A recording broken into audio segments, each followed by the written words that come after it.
સુરત પોલીસના ડ્રગ્સ મુક્ત શહેર અભિયાનને મળી સફળતા। પાલનપુર પાટિયા પાસેથી ₹6.67 લાખના હાઇબ્રિડ ગાંજા સાથે એક ઝડપાયો। સુરત શહેર પોલીસ દ્વારા યુવા પેઢીને નશાની ગર્તામાંથી બહાર કાઢવા માટે હાથ ધરાયેલા ડ્રગ્સ મુક્ત સુરત શહેર અભિયાન હેઠળ મોટી સફળતા મળી છે। ચોક્કસ બાતમીને આધારે કાર્યવાહી કરતા પોલીસે પાલનપુર પાટિયા સ્થિત મસાલ સર્કલ પાસેથી એક આરોપીની ધરપકડ કરી છે। આરોપી પાસેથી ઊંચી ગુણવત્તાનો અને વિશેષ પ્રકારનો ગણાતો હાઇબ્રિડ ગાંજાનો મોટો જથ્થો મળી આવ્યો છે, જેની બજાર કિંમત લાખો રૂપિયા આંકવામાં આવી રહી છે।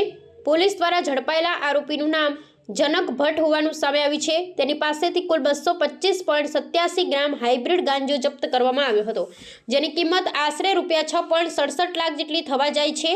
પોલીસે આ આરોપીને ઝડપી પાડી તેની પાસેથી મળી આવેલા પ્રતિબંધિત નશીલા પદાર્થો ઉપરાંત અન્ય મુદ્દામાલ પણ જપ્ત કર્યો છે।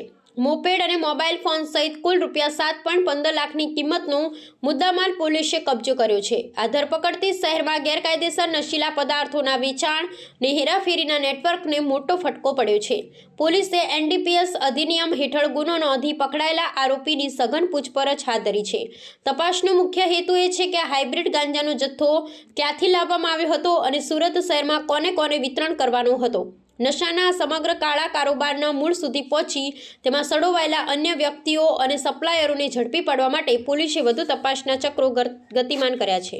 હા, ગઈકાલ રાત્રે મોડે બાતમી હકીકત અમને મળેલ કે ચરવાક નામનો એક વ્યક્તિ છે એ ઇલેક્ટ્રિક મોપેડ પર હાઇબ્રિડ ગાંજાનું વેચાણ કરવા માટે નીકળી રહેલ છે, તો એના માટે અમે વોચ બાતમી ગોઠવેલ, જેના આધારે મસાલ સર્કલ પાસે એ પસાર થઈ રહ્યા હતા। એ દરમિયાન તેમને કોર્ડન કરી પકડી અને NDPSના કેસની પ્રોસિજર મુજબ તેઓને ઝડપી તપાસ કરતા તેઓની પાસેથી 225 ગ્રામ હાઇબ્રિડ પ્રકારનો ગાંજો મળી આવેલ છે, જે 6.5 લાખ ઉપર એની કિંમત થવા પામે છે।